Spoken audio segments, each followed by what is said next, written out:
Welcome to Rob Schmitt Tonight. This morning, the president of El Salvador visited the White House. It was the most interesting discussion we've seen since Trump and J.D. Vance chewed out Zelensky back in February. Nayib Bukele is a hero in his home country. He has a 91% approval rating for commandeering a tiny, dangerous, gang-controlled left-wing dump and turning it into a remarkably safe and prosperous nation in just a matter of a few years. It's an incredible story. El Salvador was the murder capital of the world prior to Bukele. Today, it's safer than the UK, Sweden, and most of Western Europe. And again, all in a matter of just a few years, this happened. It is insane how successful Nayib Bukele has been. He is quite literally a superhero in El Salvador. Bukele built a massive prison for gang members 50 miles outside San Salvador. He's locked away tens of thousands of them. He treats them like wild animals. The video is awesome, and the people in his country love him for it. El Salvador has suffered long enough to understand how the violent must be treated if you care at all about the quality of life of the peaceful, of the good, of the innocent. Sometimes they say that we imprison thousands. I like to say that we actually liberated millions. But to liberate 350 million people, you have to imprison some. That's the way it works, right? You cannot just, free the criminals and think crime is going to go down magically. Here in the U.S., our tolerance for crime, of course, is much higher than in El Salvador these days. The left and its media possess unimaginable sympathy for those that terrorize our quality of life, endlessly taking the side of the bad. The virus that's eating away at their brains is quite strong. And right now, you can see the disease in the coverage of Kilmar Abrego Garcia, an illegal alleged MS-13 gang member from El Salvador, rapidly removed by the Trump administration, one of the first to be sent out, an indication of just how dangerous they believe he is, and deported to Sycot prison a few weeks ago. You'll recall ICE did admit that there was some sort of administrative error with his deportation. Pam Bondi clarified that, saying it was simply a clerical error in paperwork. Not enough had been done yet, but maintained that this man belonged on that one-way flight. But of course, the media went bonkers, claiming that Abrego Garcia was innocent and was not an MS-13 gang member because he said he wasn't, despite a 2019 arrest where a confidential informant labeled him as one. Last week, CNN, of course, interviewed his crying wife. Is he still alive? Is he okay? My husband is not a gang member. He's actually an amazing father.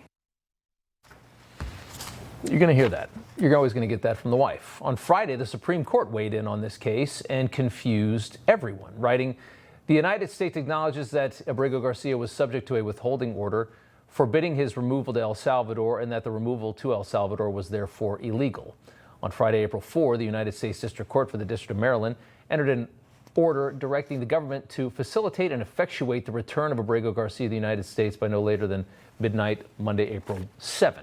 The application is granted in part and denied in part, but the intended scope of the term effectuate in the district court's order is, however, unclear and may exceed the district court's ruling. So all of that wrapped up into this order basically means that the Trump administration should not have sent this illegal alleged gang member to Sycot prison, but this random district judge also has no right to demand this man's return.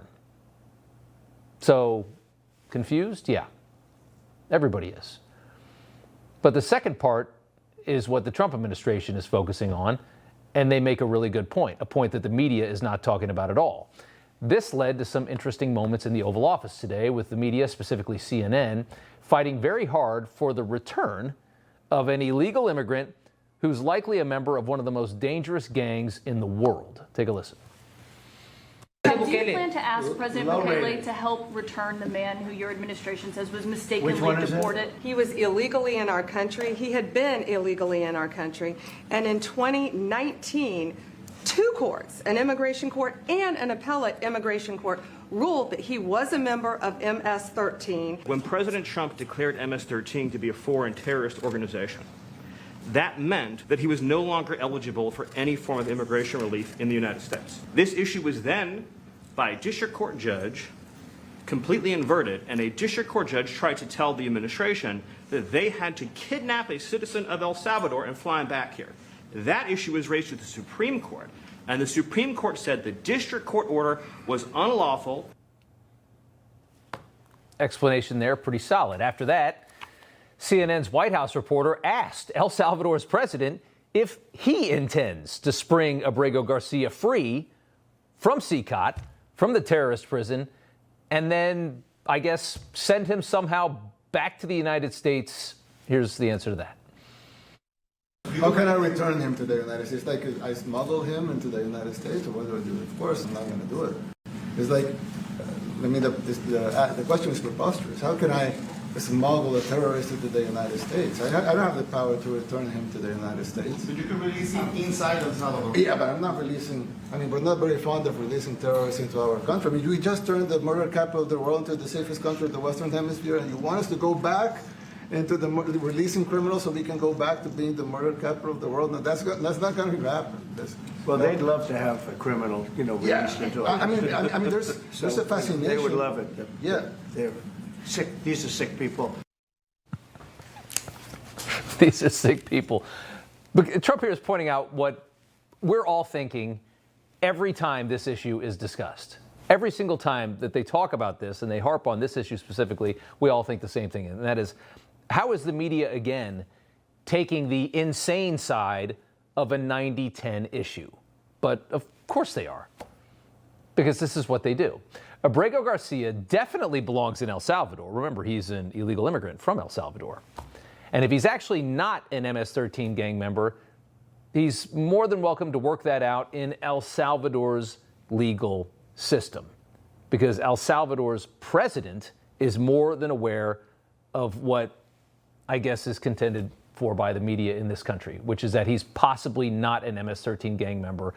And because his wife says he's not a violent guy, he might not be a violent guy, although that's what everybody's family member says about everybody when they get arrested or deported or anything happens to them. He's always a good boy. He's not an American. That's the point. He's sent to El Salvador. He's at CCOT. Wherever he is, he's out of our country. He's not an American problem. He's not an American citizen.